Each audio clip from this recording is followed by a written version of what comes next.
Eggs.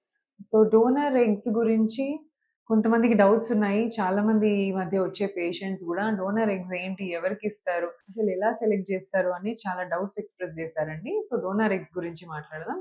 First thing donor egg అంటే ఏంటి? Donor egg అంటే ఫర్ ఎగ్జాంపుల్ మన దగ్గరకొచ్చిన కపుల్‌లో వైఫ్‌కి ఎగ్స్ సరిగ్గా లేకపోవడము, లేదా ఆల్రెడీ ఒకసారి ట్రీట్మెంట్ చేసుకున్న తర్వాత ఎగ్స్ మంచి క్వాలిటీ లేవు అని తెలిసినప్పుడు, ఇలాంటి వాళ్ళలో వాళ్ళ ఎగ్‌తో ప్రెగ్నెన్సీ రాదు అని మనకు అర్థమైపోతది. ఎగ్‌ని చూసి ఆ ఎగ్ ఎలా ఉంది? దాంట్లో క్వాలిటీ బావుందా? లేదా? అన్నీ మనం మైక్రోస్కోప్‌లో చూస్తాం. సో, అలా బాలేనప్పుడు లేదా కొంతమందికి ఎగ్సే తక్కువుంటాయి. సో, ఓవరీస్‌లో నార్మల్‌గా అండాశయాలలో ఎగ్స్ ఉండాలన్నమాట. అండాశయాలంటే ఇది. సో, గర్భసంచికి 2 వైపులా 2 అండాశయాలు ఓవరీస్ అంటారు. దీంట్లో 6 ఎగ్స్ ఇటు, 6 ఎగ్స్ అటు.